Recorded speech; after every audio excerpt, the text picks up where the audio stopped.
Hi, and welcome to today's episode of Daily Musings. Allysia here. I spent a long time thinking about life as a story. So, story was my primary frame, and apologies for the slight grogginess in my voice. It is the early morning, and I've just shuttled my child off to her very first day of preschool. So, very exciting. So, I have a few quiet moments here that I'm able to communicate with you without her sitting on the couch and watching and being super distracting. I digress. I spent a long time using the frame of life as a story because I thought the most important thing, one of the most important things in life, is to have a beautiful tapestry of memories. The more memories that you have, the more rich and full your life is, because there's pretty much nothing else that we can keep. Even our memories are fragile. If we lose our memory down the road, things can interfere with that. But it is the most tangible thing that, like, if you were to accumulate anything, there's nothing in the physical world. Relationships aren't something that you can keep. They aren't something you can accumulate. So those are probably the most valuable things you could have in this life. But memories are one of the only things that you can have, like that you can possess in some abstract way. So I figured if I went through life with the framing that it was a story, that I would have the best memories. Because stories are exciting. Stories are interesting. I figured if I was, like, when I'm dead in the future, hopefully far in the future, and people were looking at my life, maybe it's family members or something, they would think, yeah, she lived a really interesting life, because my life would read like a good story. There'd be ups and downs and twists and turns, and there wouldn't be a dull moment. It wouldn't be 30 years of the same thing, which doesn't really make for a good story. But what I've started to realize is there are flaws with that framing. And the biggest, most important flaw is it's not a frame that is conducive with happiness, because having a good story is often just totally counter to the idea of being happy. Because if you think about like a story that you really enjoy, and I've been thinking about this a lot because I've been learning how to create stories. I've been reading about story creation and plot devices and all these things. And one thing that seems really resonant with me right now is the idea that a story rests on the premise of conflict. And you don't have a story unless you have conflict. So if you think about your favorite movies or your favorite TV shows or your favorite books, they all, at least the good ones, tend to all have the central idea of conflict, pushing the characters further and further and further to and past their breaking points. And that's what makes it so engaging to watch.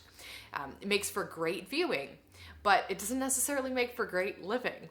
So if you're living with the frame that life's a story and you want to live like the characters that you admire in TV and movies, then you're going to be drawing towards yourself experiences that are going to push you further and further and further. And you're going to have high highs, but you're going to have really low lows. Even if we're in a genre that's like a comedy or like a rom-com where it's feel good and everyone's happy in the end, the characters still have some really rough life experiences. There's a lot of I haven't seen a single rom-com where there's not some rock bottom moment for a character, even if it's like a hilarious rock bottom moment. So I was thinking that would make for an exciting life. And having a great story to tell seems like a cool thing to have in one's life. But the more I've been thinking about this, I'm like, story frame is inadequate because I want to also be happy. I want to also feel peace. And with a story frame, I worry that there's too much continued conflict and escalating conflict for there to be sustained happiness and peace. There are moments, of course, of happiness, maybe long moments, but there's also going to be big conflicts. So I was thinking, what would be a better frame? And the thing that makes the most sense, at least to me right now, and maybe you don't even need a frame at all, but just for fun, is life as a game.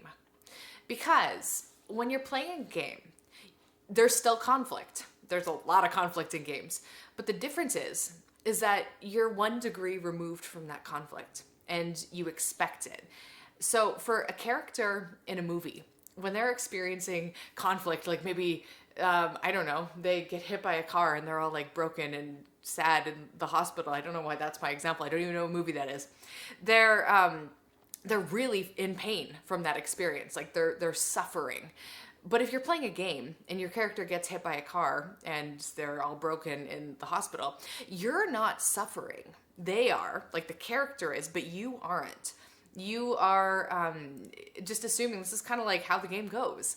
Sometimes you get hit by cars and sometimes you have like great wins and you kill the bad guy.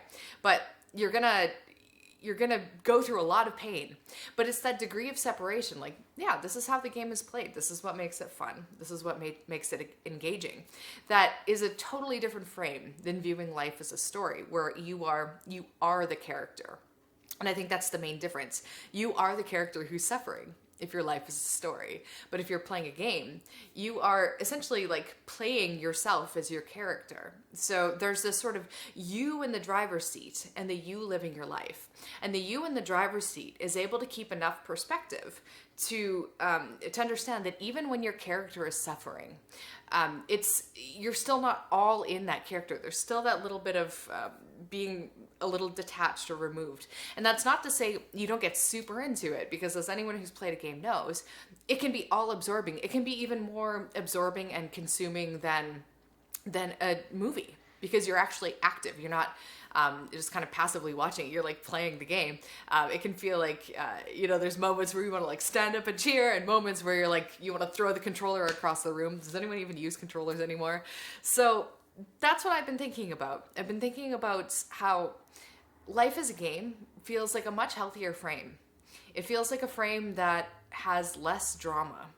And I don't want to sacrifice happiness just for the sake of having a really great story. I want to have an interesting life, but I don't think that means having a dramatic life. It doesn't have to. I think that there's going to be conflict no matter what. You cannot be a human in this world without continued conflict. It's very predictable that there's not going to be a point in the future where it's like, okay, now I've finished all the conflict. Now I can relax. Now I can chill out and live this like smooth, peaceful life. It's never going to happen. Conflict is inevitable.